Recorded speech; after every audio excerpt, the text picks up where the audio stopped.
Students, welcome back to my channel. तो आज हम एक नया टॉपिक स्टार्ट करेंगे जिसका नाम होगा फ्रेजल वर्ब्स। तो चलिए जानते हैं फ्रेजल वर्ब्स क्या हैं, इसके कितने टाइप्स हैं और इसका क्या यूज़ है हमारी इंग्लिश ग्रामर, इंग्लिश वोकैबुलरी में। तो चलिए स्टार्ट करते हैं वीडियो को from the definition what is a phrasal verb. तो फ्रेजल वर्ब्स ऐसे वर्ब्स होते हैं जो कंबाइंड होते हैं या तो प्रीपोजिशन के साथ या तो एडवर्ब्स के साथ, ताकि उनका जो है एक नया वर्ब बन जाते हैं और उनका एक मीनिंग जो होता है वो बिल्कुल ही चेंज हो जाता है, कम्प्लीटली चेंज हो जाता है, उनका नया मीनिंग निकल के आता है अगर हम उनको किसी भी वर्ब को प्रीपोजिशन या एडवर्ब के साथ कंबाइन करते हैं। जैसे कि अगर मैं आपसे बात करूं तो हमारे पास एक एग्जाम्पल है, आस्क फॉर। आस्क फॉर, ठीक है। आस्क फॉर का मैंने एग्जाम्पल ले लिया, तो देखो आस्क का क्या मतलब होता है, पूछना या कहना, ठीक है ना, यही होता है। लेकिन जब इसके साथ मैंने फॉर का यूज़ कर लिया तो फॉर क्या है, प्रपोजिशन। जैसे कि मैंने आपको बोला कि डिफरेंट प्रपोजिशन या डिफरेंट एडवर्ब्स का हम यूज़ करते हैं फ्रेजल वर्ब्स बनाने के लिए, वर्ब्स के साथ जोड़ते हैं। तो वैसे ही आस्क फॉर का मतलब हो गया डिमांड करना, ठीक है। जैसे he asked for more money, okay. तो इस तरह का हमारा ये फ्रेजल वर्ब है। चलिए नेक्स्ट करते हैं। नेक्स्ट देखिए इसमें क्या है, टाइप्स ऑफ फ्रेजल वर्ब्स। तो टाइप्स क्या है फ्रेजल वर्ब्स की, उसके बारे में जानते हैं कि टाइप्स कितने तरह के टाइप्स हैं। तो इसकी 3 टाइप्स होती हैं। तो फर्स्ट टाइप होती है वर्ब प्लस एडवर्ब, दूसरी होती है वर्ब प्लस preposition और थर्ड होती है verb plus adverb plus preposition। For example हम बात करते हैं वर्ब प्लस एडवर्ब की। जैसे मैं बोलूँगी टुक ऑफ। टुक ऑफ, टुक का क्या मतलब हो गया, हमारा वर्ब हो गया, और ऑफ जो है वो हमारा एडवर्ब में आ जाता है। जब हम वर्ब प्लस preposition की बात करते हैं तो जैसे कॉल ऑन।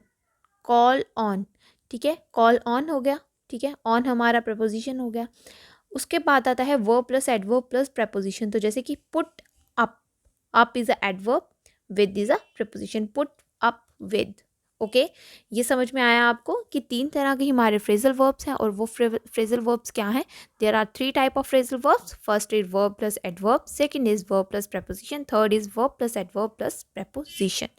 इसकी एग्जांपल मैंने आपको दे दी है, आप स्क्रीन पे अच्छे से देख सकते हैं कि इसकी preposition की एग्जांपल्स क्या हैं, सॉरी फ्रेजल वर्ब्स की एग्जांपल्स क्या हैं। चलिए चलते हैं इसके यूज़ की तरफ। तो इसका यूज़ कैसे है, तो अ phrasal verb may be intransitive और इंट्रांजिटिव। तो ट्रांजिटिव और इंट्रांजिटिव वर्ब जो हैं वो आपको अच्छे से पता होंगे कि इंट्रांजिटिव में वर्ब में क्या होता है, आपके पास डायरेक्ट ऑब्जेक्ट नहीं होता है, और ट्रांजिटिव वर्ब्स में आपके पास डायरेक्ट ऑब्जेक्ट होता है। Okay, for example Reena set of for Delhi. Reena set of for Delhi. उसके बाद जैसे इंट्रांजिटिव, जिसमें आपको पता है ऑब्जेक्ट होता है, डायरेक्ट ऑब्जेक्ट होता है। जैसे मैं बोल दूँ Reena took of her hat.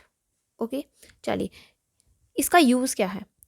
If the phrasal verb is intransitive the adverb follows the verb directly. अगर फ्रेजल वर्ब जो है वो इंट्रांजिटिव है तो एडवर्ब जो है वर्ब को डायरेक्टली फॉलो करता है। जैसे मैंने सेट ऑफ का यूज़ कर लिया, ओके। उसके बाद if the phrasal verb is intransitive, अगर फ्रेजल वर्ब हमारा इंट्रांजिटिव है and has a noun as its object, और उसका जो ऑब्जेक्ट होगा, क्योंकि मैंने आपको बोला ट्रांजिटिव में वर्ब में क्या होता है, ऑब्जेक्ट होता है, डायरेक्ट ऑब्जेक्ट होता है। तो यहाँ पे बताया कि ऑब्जेक्ट में आपके साथ नाउन है, ठीक है। देन द जो एडवर्बियल पार्टिकल होगा, एडवर्बियल पार्टिकल होगा may go before and after the object. Okay, ये समझ में आया। उसके बाद देखो, अगर आपका फ्रेजल वर्ब, अगर आपके फ्रेजल वर्ब में प्रोनाउन है as its object, as its object, तो क्या होगा, एडवर्ब पार्टिकल जो है वो फॉलो करेगा प्रोनाउंस को। You get that.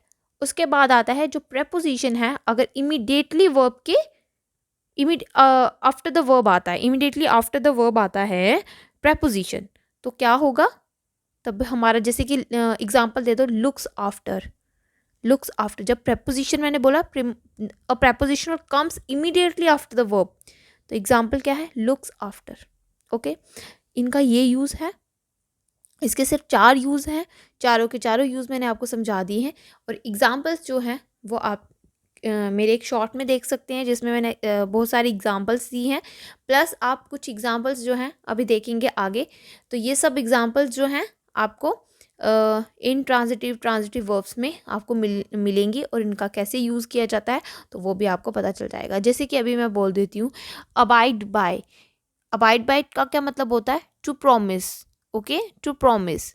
We shall abide by the rules and regulation of this organisation. अब जैसे मैं बोल देती हूँ एब्सेंट फ्रॉम, जैसे एब्सेंट जैसे दूर, not in existence, you know. जैसे अभी मैं बोल देती हूँ Reena was found absent from the class. Okay, जैसे मैं बोल देती हूँ aim at, to point, allow for, to take into consideration.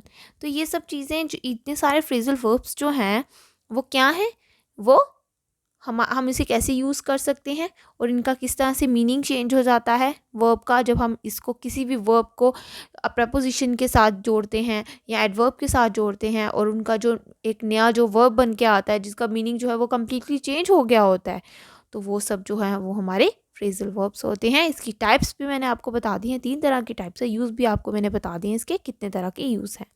तो चलिए, ये इतनी छोटी सी वीडियो थी जो मैंने आपको समझा दिया इसमें। मिलते हैं अभी नेक्स्ट वीडियो में, तब तक के लिए thank you and bye bye.